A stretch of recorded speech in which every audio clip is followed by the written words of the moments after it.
శ్రీగురుభ్యో నమః. వాగర్థావివ సంపృక్తౌ వాగర్థప్రతిపత్తయే జగతః పితరౌ వందే పార్వతీ పరమేశ్వరౌ. శృతిస్మృతిపురాణానాం ఆలయం కరుణాలయం నమామి భగవత్పాదం శంకరం లోకశంకరం. ఇప్పుడు మనం 64వ లహరిలో ప్రవేశిస్తున్నాం. ముందుగా ఆంజనేయ స్తుతిలో 5వ శ్లోకం. చలద్వాలఘాతం భ్రమచక్రవాళం కఠోరాట్టహాసం ప్రభిన్నాబ్జజాండం మహాసింహనాదాద్విశీర్ణత్రిలోకం భజే చాంజనేయం ప్రభుం వజ్రకాయం. చలద్వాలఘాతం, ఆ తోకను అలా ఇలా అటు ఇటు కొడుతుంటే ఆ ధ్వని విపరీతంగా ఉంది. చలద్వాలఘాతం, ఆయన తోక అటు ఇటు కదులుతూనే ఉంటుంది, తిరుగుతూనే ఉంటుంది ఆయన తోక. ఆ వాలంతో ఘాతం ఒక దెబ్బ కొడుతుంటాడు రాక్షసుల్ని. భ్రమచక్రవాళం, దాంతో చక్రవాళ పక్షులు, చక్రవాళం భ్రమచక్రవాళం, భూమి గుండ్రంగా తిరుగుతున్నట్టుగా, భూమి తిరుగుతున్నట్టుగా అయిపోయింది రాక్షసులకు. కళ్ళు తిరిగిపోతున్నాయి వాళ్ళకి. కఠోరాట్టహాసం, అట్టహాసం చేశాడు. ఆ రాక్షసులు అలా పడిపోతుంటే ఆయనకు సంతోషంతో దుర్మార్గులకు తగిన శిక్ష లభించిందని అట్టహాసం చేస్తున్నట్ట. ప్రభిన్నాబ్జజాండం, అబ్జజాండం మొత్తం అండపిండ బ్రహ్మాండాలు కూడా భిన్నములైపోతున్నాయి. మహాసింహనాదాత్ విశీర్ణ త్రిలోకం, మహాసింహనాదాత్ విశీర్ణ త్రిలోకం, ముల్లోకాలు, స్వర్గలోకం, మర్త్యలోకం, పాతాళలోకం, ముల్లోకాలు కూడా ఆయన యొక్క సింహనాదంతో హడిలిపోతున్నాయి, వడికిపోతున్నాయి.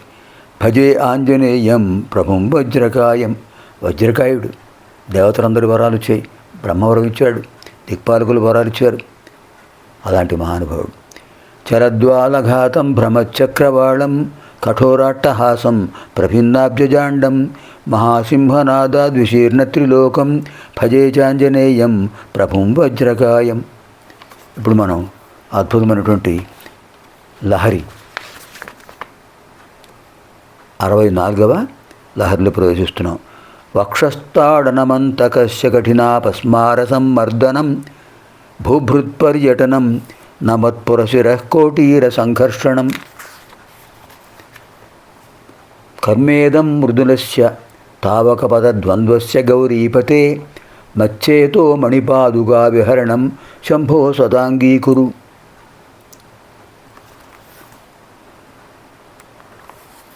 వక్షస్థాడనమంతకస్య కఠినాపస్మార సంమర్దనం భూభృత్పర్యటనం నమత్సురశిరః కోటీర సంఘర్షణం. కర్మేదం మృదులస్య తావకపదద్వంద్వస్య గౌరీపతే మచ్చేతో మణిపాదుకా విహరణం శంభో సదాంగీకురు. హే శంభో సదా అంగీకురు. గౌరీపతే, స్వామి నా మనవిని వినండి, అంగీకరించండి. అంతకస్య తాడనం కఠినాపస్మార సంవర్ధనం. మార్కండేయుల వారిని ఆయనకి ఆయుర్దాయం తీరేపటికి ఆయన ఆయుర్దాయాన్ని, ఆయన ఆత్మను తీసుకెళ్ళడానికి యమధర్మరాజు వస్తే పాశం వేస్తే ఆ పాశం ఆయనతో పాటు మార్కండేయుడితో పాటు శివలింగానికి కూడా తగిలితే కోపం వచ్చి ఒక్క తన్ను దన్నేశాడు పరమేశ్వరుడు యమధర్మరాజు వక్షస్థలం మీద. ఆ కఠినమైన వక్షస్థలానికి తగిలి స్వామివారి పాదం ఎంత బాధపడిందో. భూభృత్పర్యటనం, కైలాస పర్వతం చుట్టూ తిరుగుతుంటాడు స్వామి. సురశిరః కోటీర సంఘర్షణం, నమస్సురశిరః కోటీర సంఘర్షణం. నమస్కరిస్తున్న దేవతల యొక్క కిరీటాల రాపిడితో ఆయన పాదాలు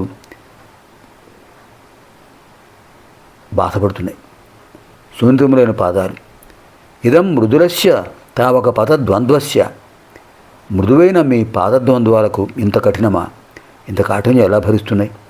హే శంభో మచ్చేతో మణిపాదుకా విహరణం, నా మనస్సు అనేటటువంటి మణిమయ పాదుకలతో ఆ పాదుకలను వేసుకోండి స్వామి. నా మనస్సే మీ పాదుకలు. ఆ పాదుకలు ధరించండి. సదా అంగీకురు. పాదుకా విహరణం. నా మనస్సునే పాదుకను ధరించి హాయిగా విహరించండి స్వామి. సదా అంగీకురు. నా మనవిని వినండి, అంగీకరించండి. హే పార్వతీపతే, మార్కండేయ రక్షణ సమయంలో యముడి వక్షస్థలం మీద తన్నారు. దాంతో మీ పాదం ఎంత బాధపడింది. నమస్కరించే దేవతల తలలపై ఉన్న కిరీటాలతో మీ పాదాలు ఉరిసిపోయాయి. ఇవన్నీ మీ మృదువైన పాదాల జంట చేస్తున్న పనులు. ఎంత బాధపడుతున్నాయి ఆ పాదాలు. అందుకే హే శివ, నా మనస్సు అనేటువంటి రత్నమయ పాదుకలు ధరించండి, విహరించండి, అంగీకరించండి.